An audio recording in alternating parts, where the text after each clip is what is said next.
अस्सलाम वालेकुम क्लास, क्या हाल चाल है जी। हेलो जी, आवाज़ आ रही है सबको? कंफर्म कीजिएगा, चैट बॉक्स में कंफर्म कीजिएगा आप लोगों को आवाज़ आ रही है मेरी। जी सर, आ रही है। ओके जी, स्टार्ट करते हैं। हम लास्ट टाइम हम डिस्कस कर रहे थे कि हमारे पास थ्रेट्स जो हैं वो कौन कौन से हो सकते हैं और उनका हमारी ऑर्गेनाइजेशन के ऊपर इन नेटवर्क सिक्योरिटी एनवायरनमेंट जहाँ पे हमने सिक्योरिटी जो है उसको पॉसिबल बनाना है, वहाँ पे हमारे पास क्या क्या जो हैं वो थ्रेट्स हो सकते हैं, अटैकर्स जो हैं वो कौन कौन से हो सकते हैं और वो किन किन अटैक्स को यूज़ करते हैं। आने वाले कुछ जो हमारे पास चैप्टर हैं, कुछ जो हमारी डिस्कशन हैं वो हमारे इसी चीज़ के ऊपर होगी जी।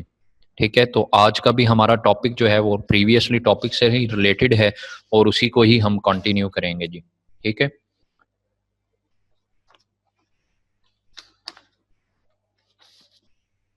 जी। तो एम्प्लॉय और एक्स एम्प्लॉय थ्रेट है हमारे पास। और सबसे पहली चीज़ हमने लास्ट टाइम डिस्कस की थी कि हमें जो एम्प्लॉय होता है और एक्स एम्प्लॉय है उनसे क्या क्या चीज़ें जो थ्रेट इन्वायरमेंट वो हमारे लिए किस किस किस्म का क्रिएट कर सकते हैं, आज हम उसको डिटेल में देखेंगे। Are insider the biggest threat, main हमारा जो क्वेश्चन होगा वो इसी चीज़ पे, जो गोल है इस लेक्चर का वो इसी चीज़ पे हम बात करेंगे कि हमारे पास आर इनसाइडर यानी कि हमारे अपने ही जो इनसाइड से होते हैं हमारी ऑर्गेनाइजेशन में, इनसाइड पीपल जो होते हैं हमारे पास, क्या वही हमारे लिए जो हैं वो बिगेस्ट थ्रेट हैं। ठीक है, तो चलिए देखते हैं कि किस किस तरह से हमारे पास ये जो एक्स एम्प्लॉय और हमारे पास एम्प्लॉय थ्रेट हैं वो किस तरह से डेंजरस हो सकते हैं ऑर्गेनाइजेशन के लिए। employees or ex-employees are dangerous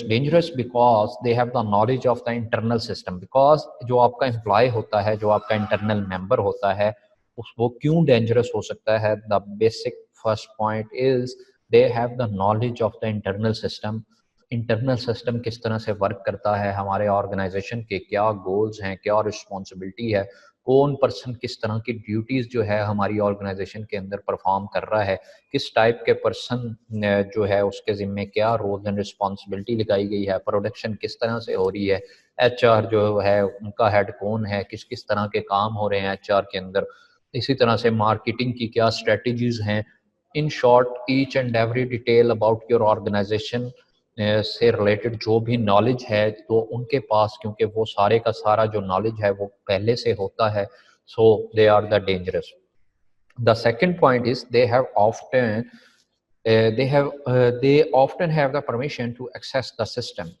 अब जब वो हमारे एम्प्लॉय हैं और एम्प्लॉय जो है वो अपने ऑर्गेनाइजेशन के हर एम्प्लॉय के ऊपर ट्रस्ट करके उसको एक गलत यूज़र नेम, अकाउंट, पासवर्ड, और जैसा कि हमने CIA मॉडल के अंदर पढ़ा कि उनको एक्सेसिबिलिटी होती है, उनको कॉन्फिडेंशियलिटी के ऊपर उन्हें एक्सेस हासिल होती है, वो इंटेग्रिटी के ऊपर एक्सेस हासिल कर सकते हैं। इसी तरह से उनको जो हमारे जितने भी रिसोर्सेज हैं उन सारी चीज़ों की अवेलेबिलिटी भी है। ठीक है, तो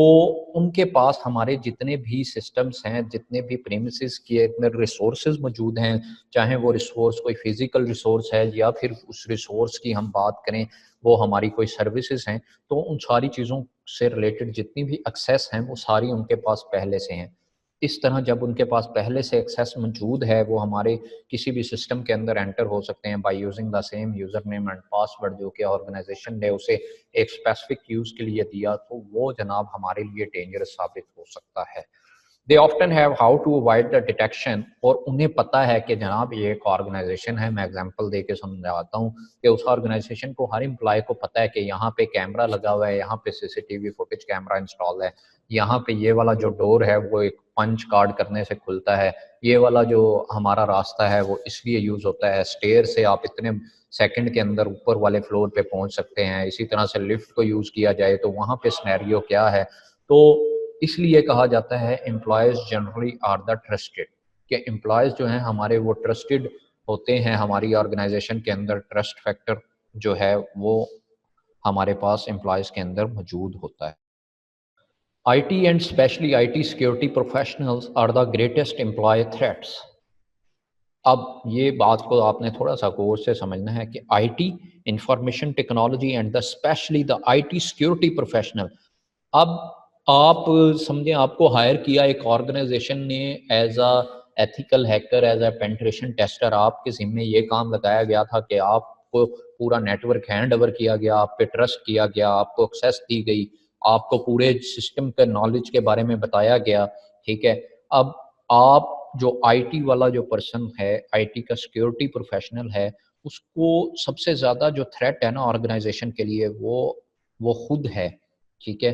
वो कैसे? क्योंकि उसके पास जो एक्सेस है वो आम एक एम्प्लॉय जो कि एक एचआर का एम्प्लॉय है जिसके पास कंप्यूटर सिस्टम की एक्सेस नहीं होती, उसने मैनुअली सारा काम करना है, ठीक है। एक जो हमारा किसी और चीज़ का है उसके पास किसी स्पेसिफिक मशीन की एक्सेस है, लेकिन आईटी के जो लोग होते हैं उन्हीं, आप अगर सिस्टम एडमिनिस्ट्रेटर की बात कर लें तो उसी ने तो किसी दूसरे यूज़र का जो पासवर्ड है वो क्रिएट किया है, उसी के पास तो रूट एक्सेस है, उसी ने तो सारी चीज़ें पॉलिसीज़ वगैरह को मेंटेन करना है। अब वो खुद ही अगर प्रॉब्लम करना चाहे तो ऑर्गेनाइजेशन के लिए वो जो एम्प्लॉय जो आईटी फील्ड से रिलेटेड है वो जो है ज़्यादा थ्रेट का बायस हो सकता है रेदर देन के हमारा एक नॉर्मल एम्प्लॉय,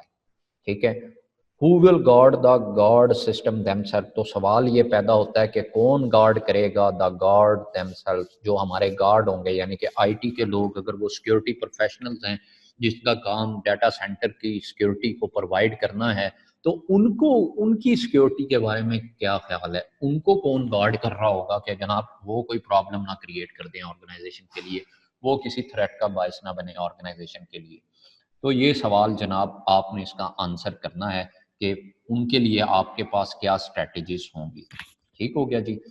तो थोड़ा सा इसी को ही हम आगे लेके चलते हैं। Employees and the ex employees are the dangerous because they have the extensive knowledge of the system. मतलब उसी को समराइज फॉर्म में अगर हम इन वन लाइन कहें तो हैव द क्रेडेंशियल, उनके पास एक्सेस भी है सिस्टम की,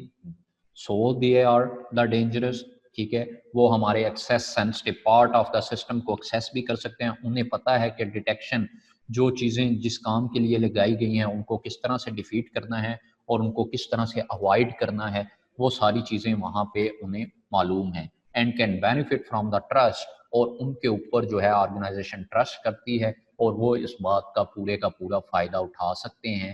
दैट यूजली द अकॉर्डेड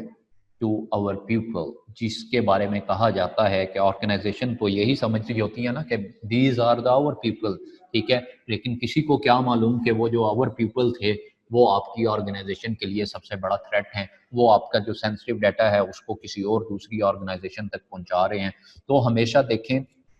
ये जो हमारी आजकल की इंफॉर्मेशन सिक्योरिटी है इसके अंदर बिगेस्ट थ्रेट जो है हमारा वो ह्यूमन खुद है, ठीक है। कंप्यूटर जो है उसकी सिक्योरिटी जो है वो कंट्रोल की जा सकती है by using the firewall, by using the intrusion prevention system, by using the intrusion detection system and the other resources जो कि मार्केट में अवेलेबल हैं for the securing the infrastructure. लेकिन जो हमारे पास हमारा ह्यूमन फैक्टर है जिसके अंदर आपके ये दोनों चीज़ें लाई करती हैं, एक एम्प्लॉय जो कि करंटली हमारी ऑर्गेनाइजेशन का एम्प्लॉय है, second one that is the ex employee, एक ऐसा एम्प्लॉय जो कि हमारी ऑर्गेनाइजेशन को छोड़ के चला गया लेकिन still they have the knowledge of the system, still they know what are the criteria to detect the system that is used for the detection, और उसे मालूम है कि किस तरह से जो चीज़ें हैं उनको अगेंस्ट जो है वो ऑर्गेनाइजेशन के यूज किया जा सकता है। आगे चलते हैं जी। हमारे पास sophisticated computer knowledge not required, यानी कि ऐसा नहीं है कि हमारे पास कोई कंप्यूटर से नॉलेज, इसके लिए सारे इस थ्रेट के लिए जो है वो नॉलेज रिक्वायर्ड होगा सिर्फ जो आईटी वाले लोग ही हैं, तो वही जो हमारे पास ये सारे जो थ्रेट हैं एम्प्लॉय और एक्स एम्प्लॉय थ्रेट इनका बायस बन सकते हैं, ऐसा बिल्कुल भी नहीं है, ठीक है। आपका एक आम एम्प्लॉय भी हमारे लिए खतरनाक हो सकता है क्योंकि because they also know the procedure, they also know the process, they also know the data types used in the organization, they know what is the goal of the organization and know about the secret of the organization. In 23 financial cyber crash, ये आप stats थोड़ा सा पढ़ लीजिएगा खुद ही, हम history की तरफ नहीं जा रही है आपकी हिस्ट्री के लिए, हम थोड़ा सा नॉलेज वाली चीज़ों की तरफ जाएंगे कि हमें कंसेप्ट्स जो हैं उनकी समझ आए। तो एम्प्लॉयज़ और एक्स एम्प्लॉय किस तरह से हमारी ऑर्गेनाइजेशन के लिए डेंजरस हो सकते हैं, तो इसका जो हमारे पास एनालिसिस फैक्टर है वो अभी हमने थोड़ा सा देखा कि किस तरह से एक एम्प्लॉय और एक्स एम्प्लॉय जो है हमारी ऑर्गेनाइजेशन के लिए डेंजरस है। The US department of the justice has a website, ये उसकी वेबसाइट है, which list the federal cybercrime sections. Roughly half the defendants are the IT or the IT security employee or the ex employee. तो यहाँ पे ये clearly stat किया गया है कि साइबर क्राइम की जो भी आपके पास वहाँ पे सेक्शंस बने हुए हैं, प्रोसेक्शंस बने हुए हैं, वहाँ पे आधे से ज़्यादा लोग आईटी से थे और आईटी के सिक्योरिटी एम्प्लॉयज़ थे जो कि हमारे पास एम्प्लॉय और एक्स एम्प्लॉय थ्रेट का बाइस बने। अब जनाब ये एम्प्लॉय और एक्स एम्प्लॉय से रिलेटेड कि वो किस किस तरह से हमारी जो ऑर्गेनाइजेशन है उसको डैमेज किस तरह से कर सकते हैं, मतलब वो क्या ऐसा कर सकते हैं जो ऑर्गेनाइजेशन के लिए एक थ्रेट क्रिएट कर सकता है, जो ऑर्गेनाइजेशन के इंफ्रास्ट्रक्चर को किसी भी तरह से नुकसान पहुंचा सकता है, वो क्या क्या चीज़ें हो सकती हैं हमारे पास। तो the main thing is employ sabotage attack. Employ sabotage attack हमारे पास क्या है, destruction of the hardware.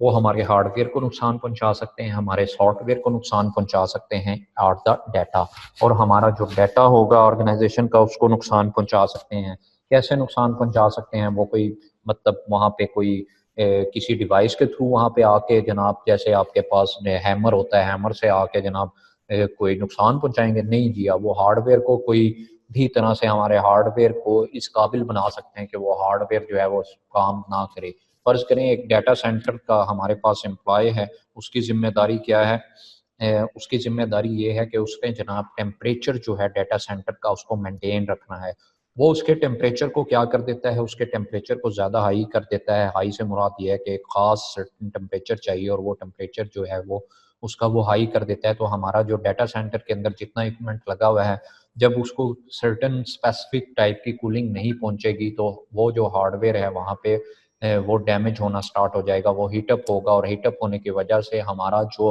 Availability वाला फैक्टर है, हमारी जो सर्विसेज हैं वो एंड जो हमारा कंज्यूमर है उन तक नहीं सही पहुंच पाएंगी। इस तरह से आपका हार्डवेयर जो है उसको डिस्ट्रक्ट किया जा सकता है। इसी तरह से आपका सॉफ्टवेयर जो वो लोग एक्सेस कर रहे हैं उसको किसी भी तरह से क्रैक किया जा सकता है। नीचे वो रीज़न बताएगा कि किस तरह से सॉफ्टवेयर को क्रैक किया जा सकता है और डाटा को किस तरह से हमारे पास डैमेज किया जा सकता है कि वो डाटा एक्सेसिबल ना रहे। जब वो डाटा एक्सेसिबल नहीं रहेगा, यू नो बेटर कि हमने CIA मॉडल के अंदर पढ़ा, तो हमारी किस फैक्टर के ऊपर अटैक हो रहा होगा, या तो इंटेग्रिटी उस डाटा की मेंटेन नहीं रही, या फिर उसका जो अवेलेबिलिटी वाला फैक्टर है वो डिस्टर्ब हो रहा है, जो कि हमारे सिक्योरिटी के गोल्स में से 2 गोल्स थे जी।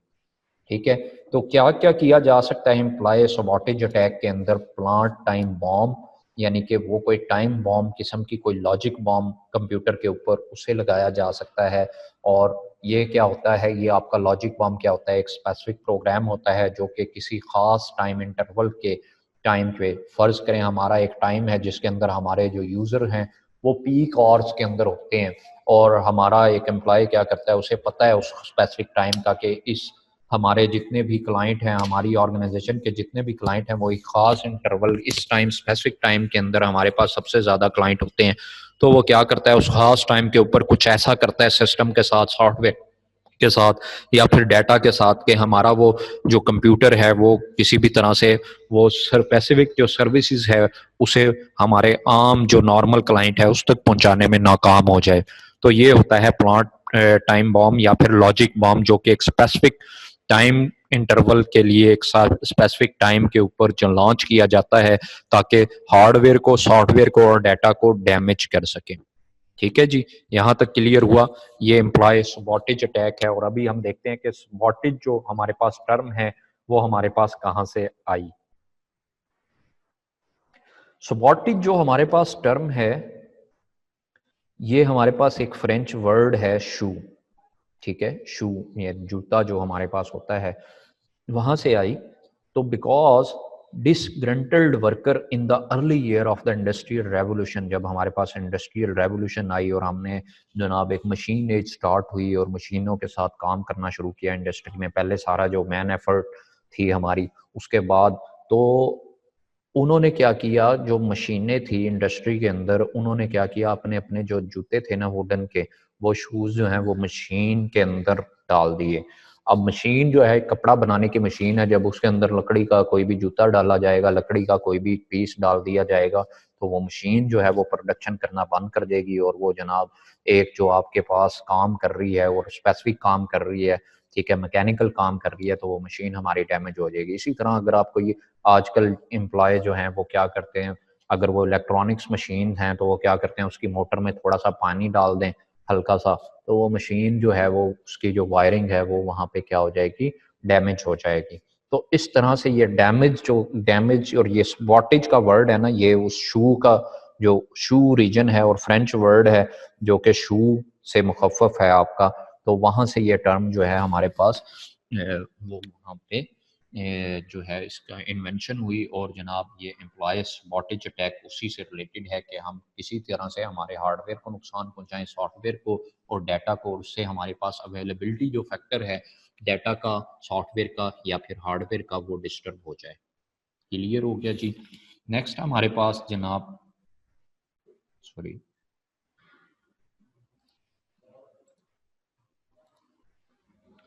नेक्स्ट हमारे पास है जी, ये उसी का लिखा हुआ है कि सबॉटेज अटैक हमारे पास उसने हमारे पास क्या नुकसान पहुंचाया, ये आप पढ़ लेंगे कि किस किस तरह से कितने स्टेटस का हमारे पास जो है वो उसने नुकसान पहुंचाया। ये दूसरी एग्जांपल है and the third one example is sabotage attack की। सपॉटेज अटैक के बाद आता है जी हमारा एम्प्लॉय हैकिंग। एम्प्लॉय हैकिंग क्या है? सबसे पहले तो हम ये समझते हैं कि hacking basically what is the hacking. तो what is the hacking? Hacking is the intentionally the accessing a computer resource without the authorization or in excess of authorization. Hacking जो वर्ड है ये दरअसल हमारे पास इंटेंशनली जानबूझ के किसी दूसरे का पीसी एक्सेस करना without his permission, without her permission, ये हमारे पास क्या है, आपने उससे ऑथराइजेशन नहीं ली, आपने उससे अथेंटिकेशन करने की जो ऑप्शन थी आपके पास यूज़र नेम पासवर्ड नहीं है, अगर है तो वो आपने किसी तरह से भी चुराया है, ठीक है, तो वो आप उसको अगर इलीगली ऑथराइज करते हो, इलीगली एक्सेस करते हो, तो इसका नाम हमारे पास क्या है, हैकिंग है। ये यहाँ पे एम्प्लॉय हैकिंग हम क्यों पढ़ रहे हैं कि एक एम्प्लॉय क्या करेगा, किसी दूसरे एम्प्लॉय का क्या करेगा, सिस्टम जो है वो हैक करेगा और उससे विदाउट ऑथराइज, क्योंकि वो पर्सन फर्ज करें वो अपने मैनेजर का करता है, तो मैनेजर जो है उसको जिन चीज़ों पे ऑथराइजेशन हासिल है, जिन रिसोर्सेज के ऊपर उसे एक्सेस हासिल है, ठीक है, ऑथराइजेशन और ऑथेंटिकेशन में फ़र्क है। ऑथराइजेशन होती है रिसोर्सेज के ऊपर एक्सेस हासिल करना कि इस स्पेसिफिक यूज़र को किस किस रिसोर्स के ऊपर एक्सेस हासिल है, जबकि ऑथेंटिकेशन क्या होती है कि क्या ये वही बंदा है जिसे जनाब हमने एक्सेस दी हुई है, क्या ये जो है अहमद ही है, और अहमद जो है इस बात की आइडेंटिफिकेशन अपना यूज़र नेम पासवर्ड दे के करेगा कि वो अहमद ही है। जब वो अहमद ही है तो हमें दूसरी चीज़ ये चेक करनी है कि अहमद को जो चीज़ें, जो डाटा, जो रिसोर्सेज हमने उसे एक्सेस दी है तो वो सिर्फ उन्हीं के ऊपर एक्सेसिबल हो, ठीक है, अदरवाइज वो किसी और दूसरी चीज़ के ऊपर उसे ऑथराइजेशन हासिल ना हो। तो मेन चीज़ जो एम्प्लॉय हैकिंग के अंदर होती है वो ऑथराइजेशन होती है, तो ऑथराइजेशन इज़ द की। अगर आप किसी भी सिस्टम को विद एम्प्लॉय की परमिशन के साथ ऑथराइज करते हैं तो ये हैकिंग नहीं है। अगर उसी सिस्टम को आप intentionally without by giving the permission by that specific person उसको एक्सेस करते हैं, तो हमारे पास ये जो है ये आपके पास एम्प्लॉय हैकिंग की लिस्ट के अंदर आती है। फर्स्ट डॉक्यूमेंट जो हमारे पास यूज़ किया गया जिसके अंदर वर्ड जो था हैकर यूज़ किया गया वो स्टिवले बुक के अंदर था और जिसका नाम था हैकर्स इन 1984। ठीक हो गया जी। तो ये अब आपको आइडिया हो गया कि हमारे पास जो वो डेफिनेशन है हैकिंग की वो क्या है कि हम जो है ऑथराइजेशन हासिल करते हैं, विदाउट ऑथराइजेशन एक्सेस हासिल करते हैं, ठीक है, और इंटेंशनली करते हैं और दूसरे का कंप्यूटर यूज़ करते हैं, इसे हम क्या कहते हैं, एम्प्लॉय हैकिंग कहते हैं या फिर स्पेसिफिक हैकिंग कहते हैं। और ऑथराइजेशन इसके अंदर मेन जो हमारे पास चीज़ है वो है हमारे पास ऑथराइजेशन जी। तो हमारे पास note that the motivation of the hacking is irrelevant. हम आपको यहाँ पे ये सारी नॉलेज देने का मकसद ये नहीं है कि मैं आपको मोटिवेट कर रहा हूँ कि जनाब ये हैकिंग करनी चाहिए और हैकिंग जो है वो एक पॉजिटिव थिंग है। Hacking is not the positive thing but for the defense of the organization, you should know that what are the certain specific thing that you can use to defend your organization, you can use and for the threat detection, and that you can defend your organization in a some specific manner by using this knowledge. Okay, the main goal is not for the motivation of the hacking. So note that the motivation for the hacking is the irrelevant. Penalties are the same whether you were the trying to steal $1 million or were merely the testing the security. आप देखें, आप अगर illegally से कर रहे हैं तो वो यहाँ पे यही लिखा हुआ है कि पेनल्टीज सेम है। अगर आप कोई $1 मिलियन चुरा रहे हैं किसी बैंक को हैक करने के लिए, या फिर आप यहाँ पे किसी सिक्योरिटी को छोटे से कंप्यूटर, आपका जो एम है वो ये था कि आपने छोटे से कंप्यूटर को टेस्ट करना था, आप उसको सिक्योरिटी को टेस्ट करना चाह रहे थे, लेकिन आपने उससे परमिशन ले ली। अगर सिर्फ एक एलिमेंट इसके अंदर ऐड ऑन कर दिया जाए कि आप उस स्पेसिफिक पर्सन से परमिशन ले लें, उसे बता दें कि आप उसकी सिक्योरिटी को जो है वो चेक करना चाह रहे हैं, ठीक है, तो इसी को हम क्या कहेंगे, एथिकल हैकिंग जी। Access has to be intentional, damage does not. आप एक्सेस जो है वो तो इंटेंशनल है आपकी कि आप ले भी सकते हैं, नहीं भी, लेकिन जो नुकसान होगा आपको उस बात का अंदाज़ा नहीं है कि वो जो डैमेज है उस ऑर्गेनाइजेशन के लिए, उस स्पेसिफिक पर्सन के लिए उस डाटा की क्या इंपॉर्टेंस थी, और आपने उसको एक्सेस हासिल करके उसके ऊपर इलीगली ऑथराइजेशन जो है वो हासिल करके और उसके ऊपर एक्सेस हासिल करके आपने उसके डाटा का या फिर उसकी सर्विसेज का या उसके हार्डवेयर का कितना नुकसान किया है जी। यहाँ तक जी आपको क्लियर हो गया। आगे जनाब हमारा थर्ड टाइप का जो थ्रेट है, थर्ड टाइप का अटैक है, that is the employee financial threat. Employee financial theft है हमारा, तो इसके अंदर पहला पॉइंट ये है। अब देखें यहाँ पे वो हमने देखा कि हैकिंग जो है वो किसी तरह से किसी का जो इलीगल सिस्टम जो है वो एक्सेस करके किस तरह से नुकसान पहुंच सकता है किसी भी ऑर्गेनाइजेशन को, और वो नुकसान पहुंचाएगा क्यों, पहुंचाएगा कौन, दैट इज द एम्प्लॉय, ठीक है। और मेन थिंग जो मैं दोबारा से बताता चलूँ, जो लोग न्यू आए हैं, एम्प्लॉय और एक्स एम्प्लॉय थ्रेट को यहाँ पे डिस्कस किया जा रहा है, तो उससे रिलेटेड, एम्प्लॉय से रिलेटेड या एक्स एम्प्लॉय से रिलेटेड जितनी भी स्पेसिफिक थिंग हैं जो कि किसी ऑर्गेनाइजेशन के लिए डैमेज जो है वो कर सकती हैं किसी भी ऑर्गेनाइजेशन के रिसोर्सेज को, उनको हम यहाँ पे वन बाय वन डिस्कस कर रहे हैं जी। एम्प्लॉय फाइनेंशियल थेफ्ट, मिस अप्रोप्रिएशंस of the asset, assigning them via computer to themself. फर्ज करें आपको एक कंप्यूटर एलोकेट हुआ था, फाइनेंशियल थेफ्ट है, ठीक है, आपको एक कंप्यूटर एलोकेट हुआ था और आप उस कंप्यूटर को अपने आप को साइन कर रहे हैं या थेफ्ट ऑफ मनी कर रहे हैं, manipulation of an application to be paid a bonus. Like आपके एक एम्प्लॉय है आपका, ठीक है, अहमद उसका नाम है ऑर्गेनाइजेशन का, उसको एक बोनस मिलने वाला है, आपने क्या किया, उसका सिस्टम एक्सेस हासिल करके वो जो बोनस है किसी तरह उसकी एप्लीकेशन के अंदर एडिट किया, और वो जो उसने प्रोजेक्ट कंप्लीट किए थे उसके ऊपर उसको बोनस मिलना था, आपने वो सारी इन्फॉर्मेशन चुराई और अपनी एप्लीकेशन उसी तरह की बना के, ये जो प्रोजेक्ट मैंने किया है ये सारी चीज़ें आपने उसकी इन्फॉर्मेशन को यूज़ करते हुए आप इस काबिल बन गए कि ऑर्गेनाइजेशन उसकी बजाय आपको बोनस देगी, ठीक है। तो ये है जी आपका थेफ्ट ऑफ मनी, कि किसी का रिवार्ड आपने चुरा लिया by using the manipulation of the application. आपने एप्लीकेशन के अंदर कुछ मैनिपुलेशन की और आप जनाब किसी का राइट था कोई चीज़ का मिलना और आपने वो उस चीज़ को क्या कर लिया, अपने नाम पे कर लिया। This is the employee financial theft जी।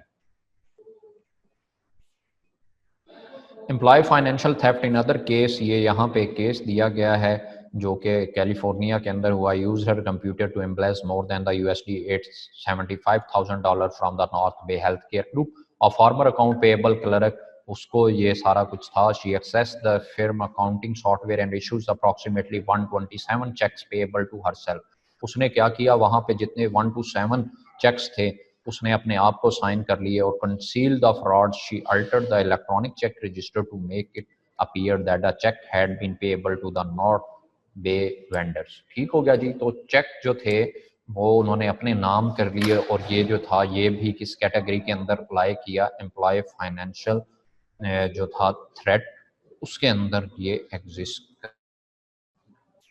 Employ theft of intellectual property, जिसे आप IP भी कहते हैं, इंटेलेक्चुअल प्रॉपर्टी राइट, आपको पता होंगे अगर आप थोड़ा सा बिजनेस माइंड हैं और आपने कभी बिजनेस की कुछ टर्म्स पढ़ी हैं, तो वहाँ पे एक हमारे पास राइट होता है आईपी राइट, ठीक है, इंटेलेक्चुअल प्रॉपर्टी राइट। तो इंटेलेक्चुअल प्रॉपर्टी राइट क्या है कि copyrights and the patents formally protected, जो कि आपने किसी के कॉपीराइट या पेटेंट है वो चीज़, और आप जो हैं उनको क्या कर रहे हैं, यूज़ करवा रहे हैं। तो ये जो हमारे पास थ्रेट है ये किस में आता है, कॉपीराइट और पेटेंट। ट्रेड सीक्रेट वो कोई प्लान हो सकता है, आपकी प्रोडक्ट फार्मूलेशन हो सकती है, कोई बिजनेस के प्रोसेस हो सकते हैं, ये वो सारी चीज़ें हैं जो कि कॉपीराइट बन सकती हैं, पेटेंट हो सकती हैं, प्रोसेस हो सकती हैं। क्लियर हो गया जी। तो ये जो हमारे पास इस किस्म का जो थ्रेट है जिसके अंदर किसी के भी आप कॉपीराइट या पेटेंट के क्या प्लान को चुराते हो, या प्रोडक्ट की फार्मूलेशन किस तरह से वो प्रोडक्ट बनती है, उसकी प्रोडक्शन कैसे होती है, किन प्रोसेसेस से गुजरती है, और कंपनी की किसी इंफॉर्मेशन को जो कि सीक्रेट इंफॉर्मेशन हो सकती है किसी कॉम्पिटिटर के लिए, उसको चुरा के किसी दूसरे को बताने का नाम हमारे पास क्या है, employee theft of intellectual property. जी class, just wait a second, हम 1 से 2 मिनट की ब्रेक लेते हैं और दोबारा से फिर इसको कंटिन्यू करते हैं। जी हम डिस्कस कर रहे थे जी एम्प्लॉय थेफ्ट और इंटेलेक्चुअल प्रॉपर्टी को, जिसके अंदर हमने डिस्कस किया कि किसी भी किस्म के trade secret, plan, product formulation, business processes और कंपनी के बारे में कोई भी इंफॉर्मेशन जो आप कंपटीटर को प्रोवाइड करके कंपटीटर का फ़ायदा कर सकते हैं, उसको जो है वो एडवांटेज में वो जा सकता है, उसको जनाब वो उसकी ऑर्गेनाइजेशन ऊपर जा सकती है हमारी ऑर्गेनाइजेशन के लिए, और वो हमें डिफीट कर सकता है। तो इस किस्म के जितने भी रिस्क हैं एम्प्लॉय से रिलेटेड, ये सारे employee theft of intellectual property कहलाते हैं जी। अब आ जाते हैं जी आगे। Employee theft of intellectual property is the formation owned by the company and protected by the law, जिसमें हमने कहा कि कॉपीराइटेड इंफॉर्मेशन होगी और पेटेंट होगी। ट्रेड सीक्रेट और the piece of the sensitive. अब ट्रेड सीक्रेट में जैसे हमने लास्ट स्लाइड के अंदर भी देखा कि trade secret are the pieces of the sensitive information that of Enmax to keep the secret from the competitor, plan, price list and the customer list, और कौन से कस्टमर हैं आपकी ऑर्गेनाइजेशन के, क्या प्लान हैं, ठीक है, वो सारी जो इंफॉर्मेशन है ये हमारे पास क्या कहलाती है, आपका employee theft of intellectual property कहलाता है। तो ये जनाब हमारे पास ये सारे जो थ्रेट हैं ये एम्प्लॉय से रिलेटेड हैं, और एम्प्लॉय जो है इसकी कॉज बनती है ये सारे इंटेलेक्चुअल प्रॉपर्टी या इससे पहले जितने भी हमने अभी थ्रेट डिस्कस किए उन सारों को जो है करने में, ठीक है। ये इसी तरह से जिस तरह से पहले एग्जांपल दी गई उसी की एग्जांपल दी गई है कि किस तरह से प्रीवियसली पास्ट में किस तरह से हमने इन चीज़ों को ऑब्जर्व किया कि हमारी कुछ ऑर्गेनाइजेशन के अंदर कुछ पर्सनस जो थे उन्होंने हमारे पास एम्प्लॉय से रिलेटेड जो ये इंटेलेक्चुअल प्रॉपर्टी का थ्रेट था उनको फेस करना पड़ा ऑर्गेनाइजेशन को एम्प्लॉय की वजह से। एम्प्लॉय एक्सटॉर्शन हमारे पास क्या होती है, पर predator tries to obtain money or other goods by threatening to take action that would be against the victim interest. For example, हमारे पास इसको हम इस तरह से समझते हैं कि employee might deploy a logic form, जिसे हमने पहले भी डिस्कस किया कि वो किसी कंपनी जो हमारे पास कंपनी होती है उसके खिलाफ कोई भी logic form on a specific time on a specific date जो है उसको वो लॉन्च कर सकता है। Stealing intellectual property and the demanding money for not passing on the information is also the extortion। कि हमारे पास इंटेलेक्चुअल प्रॉपर्टी के अंदर जो चीज़ें हमने डिस्कस की, इंटेलेक्चुअल जो हमारे पास प्रॉपर्टी है उसके अंदर कोई भी ऑर्गेनाइजेशन के कोई बिजनेस जो सीक्रेट हो सकते हैं, कोई भी ऐसी चीज़ जो कि किसी दूसरी ऑर्गेनाइजेशन के लिए जो कि हमारी कॉम्पिटिटर ऑर्गेनाइजेशन है उसके लिए जो है वो हेल्पफुल साबित हो सकती है, उन चीज़ों को चुराना और आगे किसी दूसरी हमारी कॉम्पिटिटर जो भी कंपनी है उसको प्रोवाइड करना इस थ्रेट के अंदर हमारे पास आ जाता है। क्लियर होगा जी एम्प्लॉय एक्सटॉर्शन। आगे जाके जी हम देखते हैं कि एम्प्लॉय जो हैं वो किस तरह से हमारे पास हरासमेंट ऑफ अदर एम्प्लॉयज़ जो हैं उनका काज बन सकते हैं वाया ईमेल या फिर कोई ऐसा मटेरियल जो कि आप जो हैं वो दूसरे एम्प्लॉय को प्रोवाइड करके उनको किसी दूसरी चीज़ के ऊपर एक्सेस जो है हमारे रिसोर्सेज के ऊपर प्रोवाइड। हम कंटिन्यू करते हैं जी दोबारा से। हम बात कर रहे थे एम्प्लॉय और एक्स एम्प्लॉय जो हमारे पास थ्रेट है उसकी। तो हमारे पास harassment of the other employ है जिसको आप वाया ईमेल या फिर डिस्प्लेइंग द जो हमारे पास रेलेवेंट मटेरियल होता है, कोई भी किसी किस्म का जो मटेरियल है आप किसी के अगेंस्ट जो यूज़ करते हुए जो किसी भी दूसरे एम्प्लॉय को अगर आप हरास करते हैं, वो किसी भी दूसरे तरीक़ाकार से हो सकता है। कोई भी वे, कोई भी मीडियम जो है आप यूज़ करते हुए किसी को अगर हरास करते हैं आप, तो FIA के अंदर हरासमेंट का जो है हमारे पास लॉ पाकिस्तान के अंदर भी साइबर लॉ पास हो चुका है कि आप अगर सोशल मीडिया के थ्रू किसी को हरास करते हैं तो आपके अगेंस्ट जो है वो FIA के अंदर FIR जो है वो रजिस्टर हो सकती है। तो ये जो हमारा थ्रेट होता है ये हमारे पास एम्प्लॉय एंड एक्स एम्प्लॉय की हरासमेंट ऑफ अदर एम्प्लॉय की कैटेगरी के अंदर एग्जिस्ट करता है।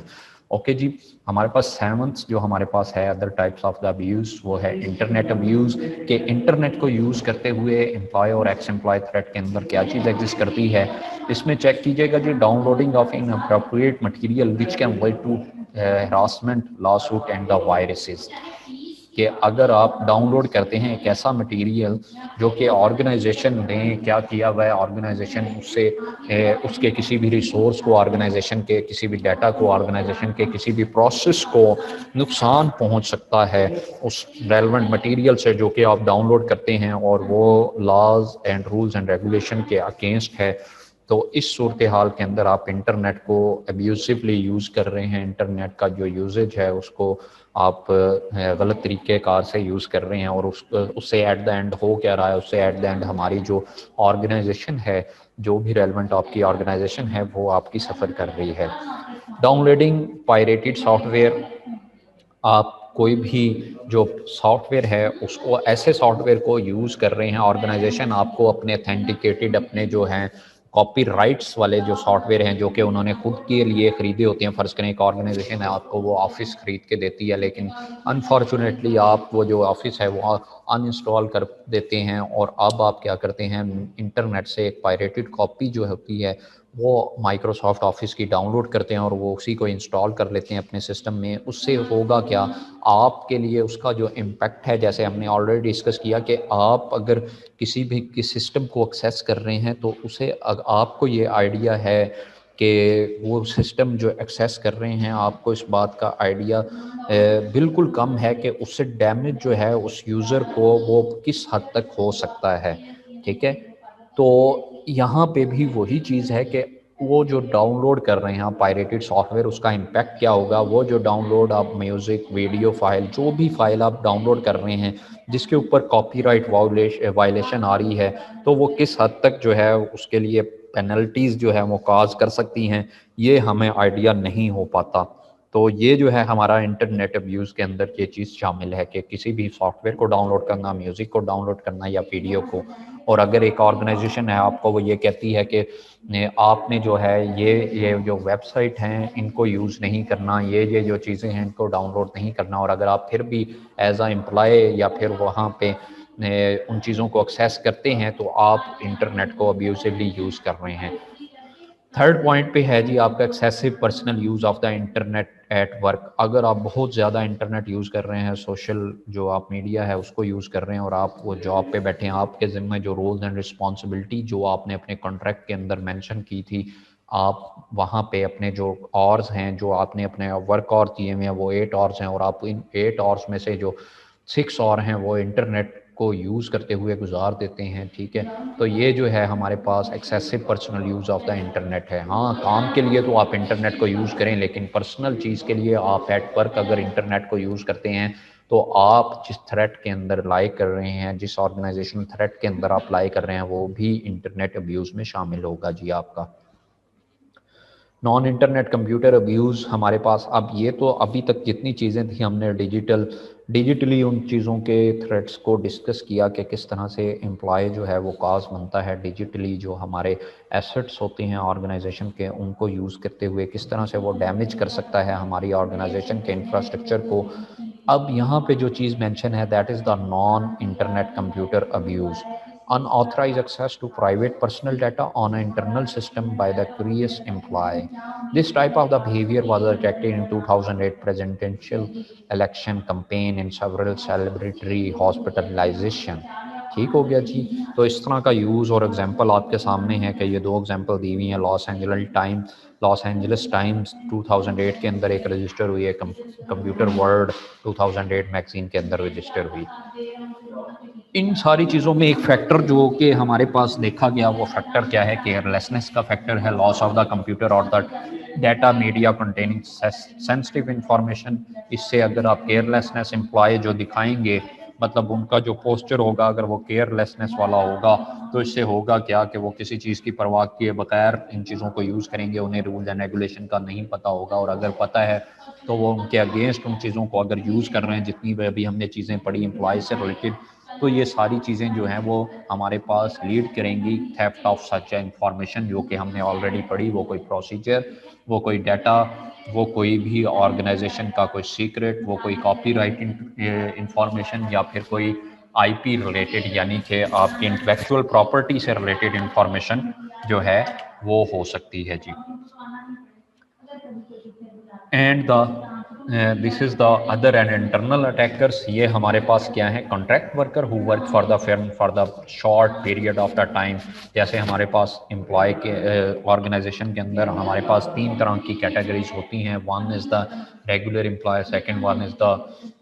Contractual, and the third one is the visiting, जिन्होंने डेली बेसिस के ऊपर हमारी ऑर्गेनाइजेशन में आना होता है। जो डेली बेसिस के ऊपर होते हैं वो ना सिर्फ हमारी ऑर्गेनाइजेशन में आते हैं, बल्कि उन्होंने 2 से 3 ऑर्गेनाइजेशन इसके साथ साथ भी ज्वाइन की होती हैं। तो अगर हमारे पास ऐसे वर्कर्स हैं जो कि आपके थोड़ी देर के लिए किसी फॉर शॉर्ट टाइम पीरियड के लिए जो हैं वो हमारी ऑर्गेनाइजेशन का पार्ट बनते हैं और हमारे क्रेडेंशियल जो हैं वो हासिल कर लेते हैं, that are not deleted after their engagement, and जैसे ही वो हमारी ऑर्गेनाइजेशन से बाहर जाएं और वो फिर भी उनका जो टाइम, वो अकाउंट्स हैं उनके जो क्रेडेंशियल हैं वो एक्सपायर नहीं किए जाते, तो वो उन चीज़ों को यूज़ करते हुए हमारी ऑर्गेनाइजेशन के अंदर नुकसान पहुंचा सकते हैं। हमारे जो डाटा है और हमारी जितने भी एसेट्स हैं जो कि डिजिटली प्रेजेंट हैं, या फिर हमारे फिज़िकल किसी भी रिसोर्स की बात करें, तो उन सारी चीज़ों को ये नुकसान पहुंचा सकते हैं। तो उसकी एग्जांपल क्या है, हमारे पास एग्जांपल ऑफ कॉन्ट्रैक्ट वर्कर यहाँ पे जैसे दिया गया कि एक कॉज हुआ जिसके cybercrime.gov जो हमारी वेबसाइट है, जैसे अभी मैंने पहले बताई, उन्होंने कोई लॉजिक बॉम्ब प्लांट किया जो कि साइबर्स के ऊपर था, और वहाँ पे ये किसने किया, जो कि शॉर्ट टाइम के लिए जो आपके पास एम्प्लॉय आते थे उन्होंने किया। ठीक है जी। तो ये तो था जी आज का हमारा जो टॉपिक, जिसमें हमने डिस्कस किया है एम्प्लॉय और एक्स एम्प्लॉयज़ थ्रेट को। और लास्ट टाइम हमने डिस्कस किया था, जैसे अभी ये जो एजेंडा है जिसके अंदर हमने चीज़ों को डिस्कस करते जा रहे हैं, तो हमने जो वेरी फर्स्ट पॉइंट पे डिस्कस किया था threat environment, attacker and there attack, basic security की टर्मिनोलॉजीज़ को डिस्कस किया था।